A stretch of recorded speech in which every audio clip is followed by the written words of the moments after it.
رمضان کے فوراً بعد جو ہے نا وہ کارروائیوں کا آغاز ہو جائے گا، اور ان سب کو جو ہے نا یہ جو انسانیت کے دشمن ہیں ان کو جڑ سے اکھاڑ دیا جائے گا۔ اور میں وزیر اعلیٰ سندھ سے اور وزیر خوراک اور وزیر صحت سے بھی ریکویسٹ کرتا ہوں، وزارت سندھ جو ہے اس صحت اور جو دوسری لائف سٹاک ہے اور جو دوسرا فوڈ اتھارٹی جن کے انڈر آتی ہے، کہ وہ اس بات پہ تھوڑا فوکس کریں کہ اس بھینس کالونی سے جانے والا دودھ جو ہے وہ حور بخش مری بھائی پیور ہوتا ہے، بالکل صحت افزا ہوتا ہے، اور اس میں کوئی بھی ایسی چیز نہیں ہوتی جو آپ کی صحت کے مخالف ہو۔ اچھا، تو جیسے بھینس کالونی کے آگے اسٹاپ پر جو ہے وہ بعض اوقات وہ دودھ بیچ رہے ہوتے ہیں، تو وہ بھی دودھ نہیں ہوتا ہے کیا؟ اصل میں آپ کو میں نے ایک بات بتا دی کہ 180 روپے ہم دے رہے ہیں، اپنا سواڑے سے ہمارا ایکس فارم ریٹ ہے، تو اور جو منڈی ریٹ ہے وہ 250 روپے ہے، تو کیسے کوئی 100 روپے بیچ سکتا ہے؟ تو کھلے عام یہ فرق ہوتا نہیں ہے، تو پھر انسانیت کے دشمن ہے، انسانوں کے دشمن ہے، تو ہر کوئی دیکھ رہا ہے، مگر ہو سکتا ہے کہ وہ عام صارف کو پتہ بھی نہ ہو، وہ حقیقت میں سمجھیں بھینس کالونی کا دودھ تازہ جو ہے نا وہ سستا مل رہا ہو۔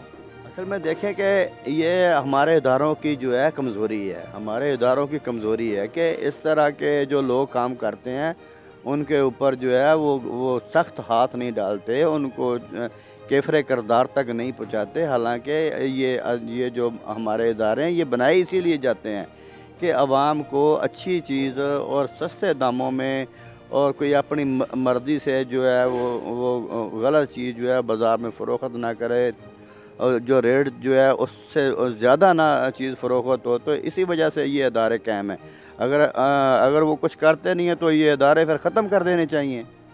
اچھا صاحب، یہ تو ہوگی بات بایو گیس کا، جیسے ہم نے ذکر کیا، آپ نے پچھلے دنوں بھی آپ کا جہاں آپ کی رہائش ہے گیس کا، ہر جگہ یہ پریشر کا مسئلہ رہا ہے، اب تو بہتر ہے جہاں ہم رہائش پذیر ہیں، تو یہ بایو گیس کا جو بڑا چرچا تھا اس کا کیا ہوا؟ بایو گیس کا منصوبہ انشاءاللہ تعالیٰ وہ جو ہے وہ سٹارٹ ہے، اور سندھ حکومت اس پہ جو ہے فوکس ہے، اور جو ہے اس کو اچھا، آپ لوگوں کو آن بورڈ لیا ہوا ہے ابھی تک؟ ہاں انشاءاللہ سب جو ہے ابھی تو پچھلے دنوں مرتضیٰ وہاب صاحب جو ہیں وہ اور چرجیل صاحب جو ہیں وہ اس کے حوالے سے میٹنگ ہوئی ہے، اور بایو گیس کا جو اس کے نمائندے ہیں اپنا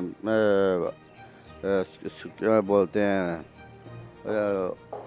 ایشین ڈیولپمنٹ بینک کے جو نمائندے ہیں وہ بھی موجود تھے۔ یہ میں 3-4 دن پہلے کی بات ہے، وہ منصوبہ رکا نہیں، چالو ہے، چلے گا، وہ تو ہوگا انشاءاللہ۔ اچھا صاحب، ہم نے اپنے انٹرو میں کہا تھا کہ جو چنگی جو ٹیکس کا جو مسئلہ ہے، گڈھا ٹاؤن اور KMC کے درمیان لڑائی ہے، حالانکہ دیکھا جائے وہ مال جو ہے وہ تو ابراہیم حیدری ٹاؤن میں ہی میں آ کے اترتا ہے، اور لڑ وہ رہے ہیں اور حق ان کا ہے، تو یہ کیا چکر ہے؟ اس سے پہلے بھی یہ چیزیں ہوتی رہی ہیں مگر فارمر کو بھی کوئی فائدہ ہے نہیں ہے۔ اصل میں چاہتا ہوں کہ جو ہمارے میئر صاحب ہیں مرتضیٰ وہاب صاحب، اور ڈپٹی میئر صاحب جو ہیں وہ ہمارے اپنا کیا نام ہے ان کا ڈپٹی میئر صاحب، سلمان عبداللہ مراد صاحب، سلمان عبداللہ مراد صاحب، وہ اس بات پہ غور کریں کہ یہ وہ مال جو ہے ہماری بھینس کالونی میں آ رہا ہے، اور وہ حق ہمارا جو ہے وہ ابراہیم حیدری کا ہے۔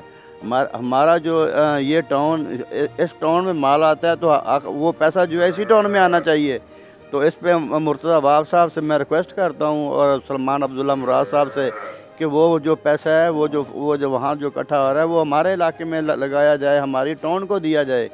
تو ہم تو ریکویسٹ ہی کر سکتے ہیں، میں جو ہے وہ وزیر اعلیٰ سندھ سے بھی ریکویسٹ کروں گا کہ اس کے اوپر جو ہے کوئی بہتر فیصلہ کریں، اور اس معاملے کو آن بورڈ لیں اور بہترین طریقے سے کریں، کیونکہ ہمارا یہ علاقہ جو ہے، آپ وزیر اعلیٰ صاحب اگر یا مرتضیٰ وہاب صاحب آئیں تو یہ ہمارے علاقے میں تو کوئی کام ہوا ہی نہیں ہے، ہماری گلیاں، بازار، روڈ سارے ٹوٹے پھوٹے ہیں۔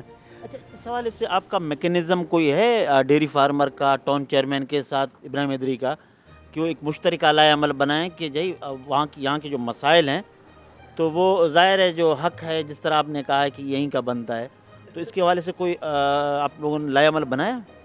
اصل میں ہم چاہتے ہیں کہ جو ہے نا وہ اپنے ڈیری فارم ایسوسی ایشن جو مشترکہ طور پہ نا مرتضیٰ وہاب صاحب سے بھی ملے، سلمان عبداللہ مراد صاحب سے بھی ملے، اور اس کے بعد جو ہے نذیر بھٹو صاحب سے بھی ملے، اور اس میں جو کچھ مسائل ہیں نا تو ان کو حل کروانے کے لیے ان کو ہم جو ہے وہ زور دیں گے اور کہیں گے کہ بھائی یہ جس کا حق ہے اس کو دو.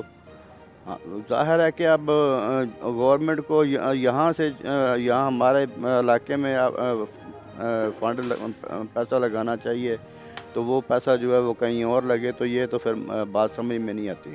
اچھا صاحب، آخر میں آتے ہیں یوسی کیٹل کالونی کے مسائل کے حوالے سے. جو آپ کے دوست مشترکہ دونوں طرف سے پچھلے دنوں ہم نے دیکھا کہ کافی سوشل میڈیا پر ایک جنگ سی چھڑ گئی تھی جس میں آپ نے تصفیہ کرنے کی بڑی کوشش کی، تو پھر اس کے بعد ایک فریق نے آپ کی بات مانا، دوسری فریق نے بھی مانا، پھر کیا ہوا؟ وہ کہانی کہاں تک پہنچی؟ پھر ان دوستوں کو آپ کیا پیغام دو گے؟ کیا کرنا چاہیے علاقے کی مفاد کی بہتری کے لیے؟ اصل میں دیکھیں یہاں بھائی وہ جو مسئلہ ہوا تھا نا، میرا خیال ہے ختم ہو گیا. اگر آپ کہتے ہیں کیونکہ میں پنجاب تھا، میرے خیال میں تو وہ معاملہ جو ہے وہ میرے سامنے تو پھر نہیں آیا، کوئی اس طرح کی بات نہیں آئی کہ وہ کسی کو ٹارگٹ کرتی ہو. اب یہاں کوئی ہماری کوئی ذاتی دشمنی ہے نہیں، یہ سارے جو ہم بھائی ہیں، ایک ہم جو ہے بھائیوں کی طرح رہتے ہیں نا سارے. اس میں کوئی مثلا تفرقہ بازی نہیں ہے کہ پارٹیوں کے حوالے سے بھی ایسا کوئی مسئلہ نہیں ہے. تو میرے خیال میں ہمیں محبت سے، پیار سے ایک دوسرے کے جو ہمارے جو مسئلے ہیں وہ ہمیں اپنے گھر میں حل کرنے چاہیے، نہ کہ ہم جو ہے تھانوں میں یا کچہریوں میں یا عدالتوں میں جائیں. تو بالکل محلت داری میں سب نے برداشت پیدا کرنا ہے. سیاست تو ہر ایک کا اپنا الگ وہ ہے، پسند ناپسند. اصل میں دیکھیں کہ اگر ایک دوسرے سے ہم مسائل جو ہے اپنے گھر بیٹھ کے حل کر لیں گے تو کوئی باہر کا بندہ جو ہے نا وہ آپ کے اوپر اٹیک نہیں کرے گا کہ آپ کے لوگ تو آپس میں چھوٹی چھوٹی باتوں پہ لڑتے ہیں. تو اگر کوئی غلط کر رہا ہے تو ہمیں میرا حق بنتا ہے میں اس کو بولوں بھائی آپ غلط کر رہے ہو، آپ اس طرح نہیں کرو. باہر کا بندہ جو ہے وہ جو اپنا مثلا علاقے کا کوئی بڑا ہوگا تو وہ بہتر بات کر سکتا ہے دونوں کو، بھائی آپ اس طرح سے، آپ اس طرح اس جگہ پہ آپ غلط ہو، اس جگہ پہ آپ غلط ہو، اور آپ دونوں جو ہے بھائی بن کے اس معاملے کو سلجھاؤ. بہت بہت شکریہ. جو صاحب آخر میں کوئی پیغام دیں گے آپ؟ بس پیغام یہی ہے کہ یہ ایک تو اپنا میئر صاحب سے، وزیر اعلیٰ سندھ صاحب سے ہے کہ وہ ہمارا یہ ٹاؤن والا جو معاملہ ہے ہمارے فنڈ کا، یہ ہمارے علاقے کا حق ہے، ہمیں دیں. دوسرا جو ہے وہ فوڈ اتھارٹی والوں کو تھوڑا ٹائٹ کریں کہ یہ جو مافیا کام کر رہی ہے، جو 100-150 روپے کلو لیٹر بیچ رہی ہے دودھ، اس کے لیے وہ لازمی کوئی سوچیں. اور تیسرا جو ہے اس وقت ہمارا جو کاسٹ آف پروڈکشن ہے وہ بہت زیادہ بڑھ گئی ہے، تو عید کے بعد جو ہے ہم ریٹ بڑھانے کے لیے بھی مجبور ہوں گے، کیونکہ دودھ جو ہے وہ اس کو اپنا پورا کرنے کے لیے ہمیں مناسب ریٹ جو ہے نا وہ ملنا ہمارا حق ہے. بہت بہت شکریہ ناظرین. یہ تھے ہسوا ڈیری پروٹیکشن کے روح رواں جناب چودھری عبدالحمید گجر صاحب، جن کی آپ نے گفتگو سنی. ایک آخر میں جاتے جاتے ایک بڑا یوں سمجھو کہ عام صارف کے لیے بڑا پریشان کن خبر دیا کہ عید کے بعد مزید دودھ مہنگا ہوگا، یا اس حوالے سے سوچ رہے ہیں کیونکہ پٹرول بھی مہنگا ہو رہا ہے.